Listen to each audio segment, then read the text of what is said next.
Hello, YouTubers. Side Hustle Survivalist here with a new deal to go over with you today.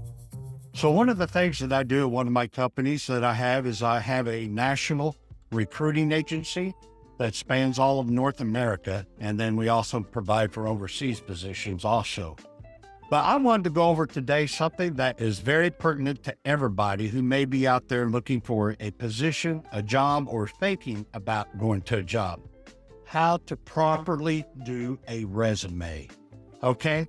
Now, there's tons of deals out there on the internet. You can find how to write a resume. But I'm going to let you know today what needs to be on these resumes.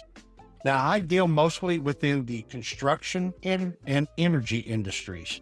So that's what I'm going to delve on. Now, does this go over into other industries? Yes, it could go over into accounting, to banking, and also into the technical type of industries. But I'm going to give you an example. I pulled off a resume of a candidate that I am working with, and he has a very good format. And so I want to go over the format of a resume. So as you can see right here, this is a good format that he has. Now, on all resumes, you want to make sure, and I see this all the time, people just put their name. Well, whenever the hiring manager's looking at that, if it doesn't have all the pertinent information on there, they'll just toss it because they have hundreds and hundreds of these to go through. So when you're on a resume, you want to make sure you have your full name, your full address, your email, and your good contact phone number. You can put both your home phone number and your cell phone number, but make sure you label which one is which. So you want to make sure you have your full contact. Now, this individual also has his LinkedIn profile, and you could put that too if you have a LinkedIn profile. You do not put Facebook or anything like that. You put in a LinkedIn profile, which is a professional site. Okay, then the next thing he has is that he goes in, he has his split up, and this is a decent format. There's different formats. So you have your profile of who you are, what your experience or what your skills are, and you tell just a little bit about yourself. Then he has his professional experience right here. So you want to make sure that whenever you put on your professional experience, you always put at the top of your resume your most recent position. You don't start at the back position and then you have to go 2 to 3 pages over to show where are you at right now. So you go backwards in your timeline of laying off, this is where I'm at right now, and you always put present. But one of the things you always want to make sure you put on here is where. Where are you at this time? Which company and what city and location in the country that you're at. The other thing that you want to make sure that you put on there is that you make sure the dates are correct. We see a whole lot of times when somebody will put, I was from here, let's say from March to December of 2022, and then I picked back up in March of 2023. Well, a hiring manager is going to look at that and go, well, what'd you do in that 3-month gap between January, February, and before you started your new position in March? So they want to know exactly. You have to make sure all the dates are covered. You cannot leave any gaps as far as dates and timelines in your resume, or it's going to be rejected or has a possibility of being rejected. So I have on here, the individual here has listed his professional experiences. It's a good layout because he says what city he was in, what he did there, and then another city, what he did in that city under this one company. So you want to make sure you list that company. You also want to list what does that company do? Is it, for example, in the construction industry, Z company, I was employed there. XYZ company is a multifamily company, or it's a commercial building company, or a residential building company, or it could be, it's a military contractor company. You want to say what that company is, because a hiring manager, if they're piqued by your interest of your resume, they're going to go look up that company and kind of see if it corresponds with what they are doing. So you want to make sure you get all the blanks filled in. You have to think like a hiring manager of if you were hiring somebody, all the pertinent information that you want to know. So I had a resume come across the other day. The guy just said, well, I've been doing this for 40 years. And I know how to kick ass and I get things done. And that was it. He put it in there and you're like, okay, this is not going to fly. And we do have a lot of the old timers who have that old time thinking of like, I've done this enough years, and they probably have forgotten more than most of us know. But your hiring manager doesn't want to see that. They want to know what you know and what experience that you've had. So that's why I'm listing this out this way. So you want to answer on the resume, whenever you're filling it out, these questions. You want to answer where, who, what, the cost. You always need to put the cost of a project, and when. Answer those questions. So whenever he's listing out his projects on this, and we're going to get into a project list here a little bit later. And this goes probably across all genres of industries. This is what your hiring managers will want to know is you want to put, here's a project he did. He did an administrative building for the VA Medical Center. And he's going to put down, that was a $44 million project. He doesn't have that. That needs to be put in there, the cost of the project. Because a lot of, in the construction industry and the military complex industry that is hiring right now, is that they want to know the extent of the dollar amount of projects that you've done. If they're building a $40 million project, they don't want somebody to come in that the biggest project he's ever done is just $1 million. That's not going to cut it. So you need to make sure that you put your cost of your projects whenever you're listing out of who you work for. So then you do your timeline, reverse, going through on this first page. Now, one thing that you'll see is a lot of people will say, oh, you got to have a resume, one page. That's bunk. I've been doing this for over 14 years. We're a very successful recruiting agency. And the more detail that you have in your resume, I turn in resumes that are 8 and 9 pages long because the individual has so much experience. And there's nothing wrong with that. Ideally, 3 to 4 pages is probably, if you get more than that, a hiring manager's eyes kind of just roll back in his head and keeps going. So 3 to 4 pages, if you could condense it to that, that is good. 1-page resumes just nowadays do not give enough information. And jobs are starting to become competitive as other people lose positions from other industries and they're trying to switch industries or come into something to find another one. Your resume is the first thing a hiring manager is going to see, or your HR people who's screening these, and you got to make it pop or make it look professional. I have a couple clients who are particular on correct spelling and sentence structure.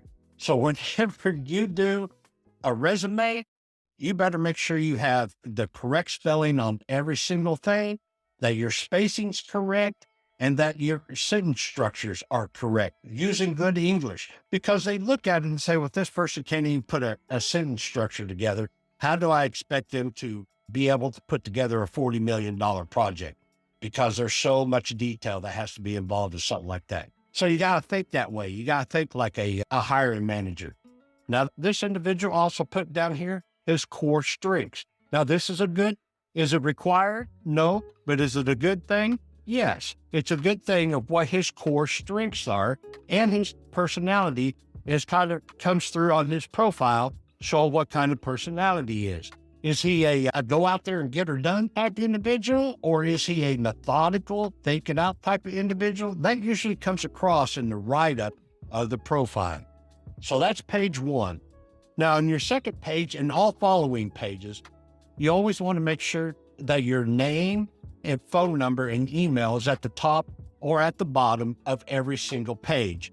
Because if they print these out, they have so many of them, they can get lost, and they find a piece of paper or they get mixed up. They need to know who it goes with and what course. It's just another little thing that needs to be done to make sure that your resume doesn't get tossed or get mixed up with somebody else's. Now, on this, he finishes out his workforce. He goes all the way back to 2000. And that's another thing I want to bring up, is that a lot of times we see resumes that they just go back 10 years.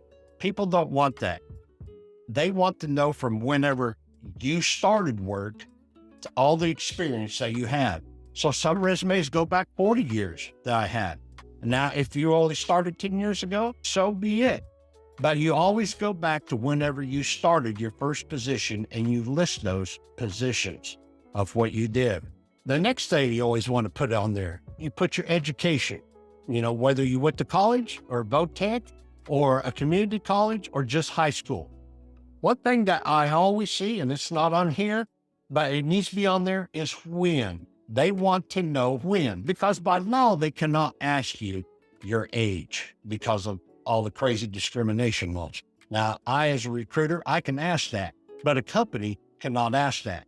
Whereas if they can see the education, the year that you graduated high school or college, it kind of gives them a ballpark of your age group, because a lot of positions are determined by the age of what can and cannot be done for a certain age group. If they want somebody with a lot of experience, then they're going to be looking at somebody that 50 plus years old.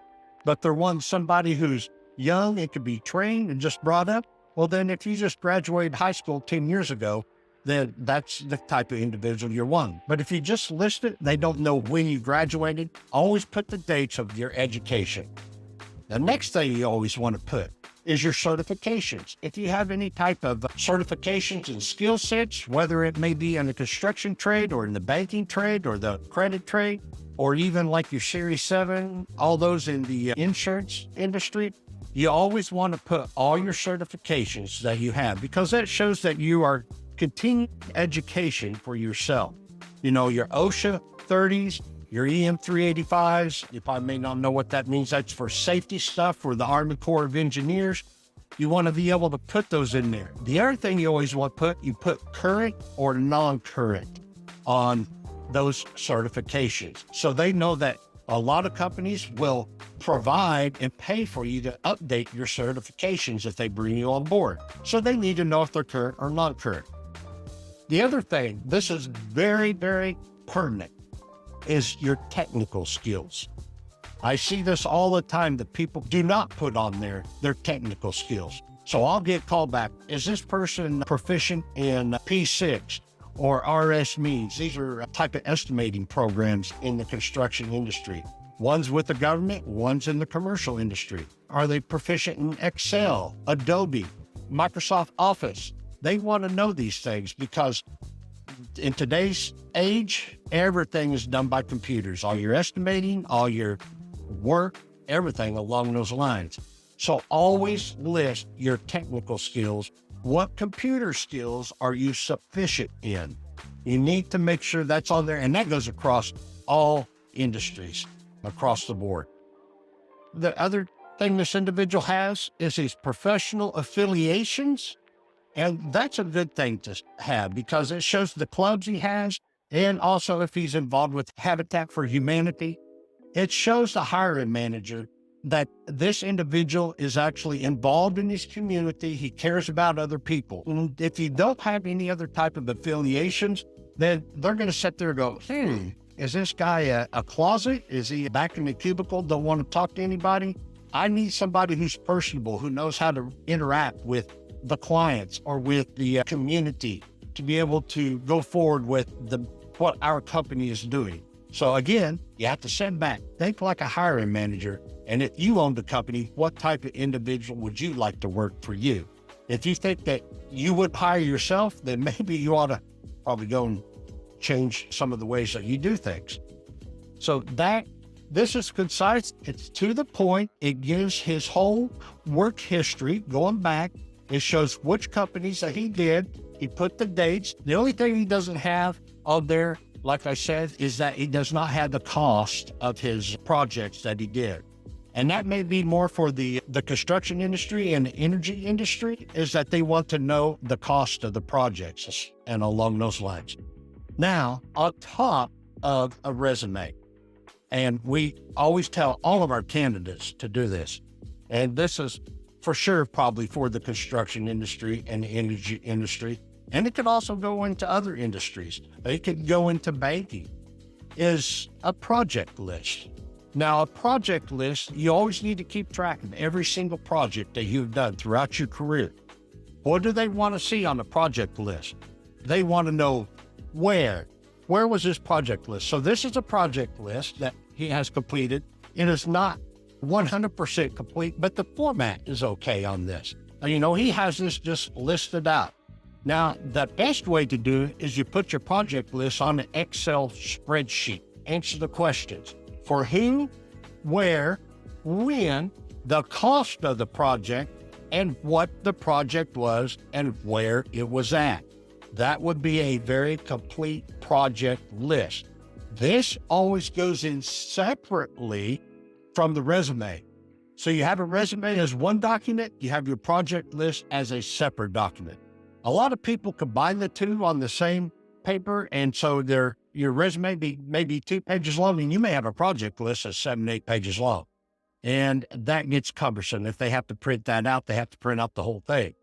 So you want to make sure that you separate them into 2 separate documents. So either a Word, Adobe, or Excel spreadsheet.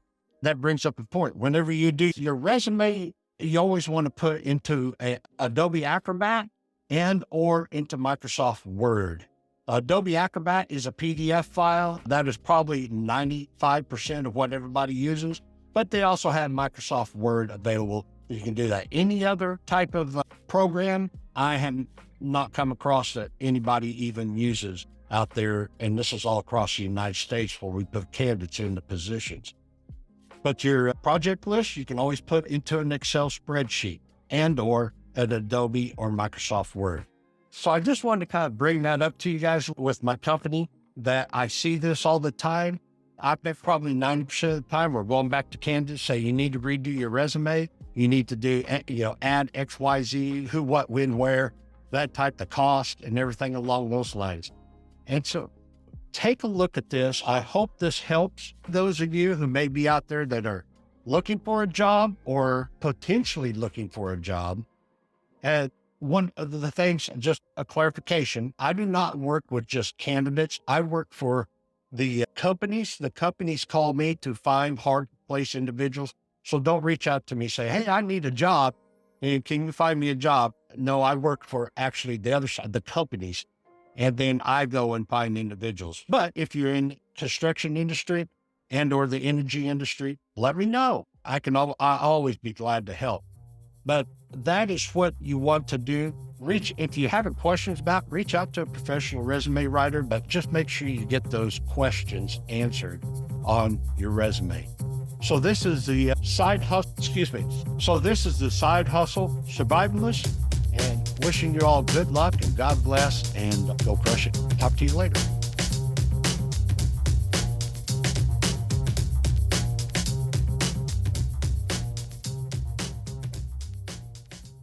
Pardon me.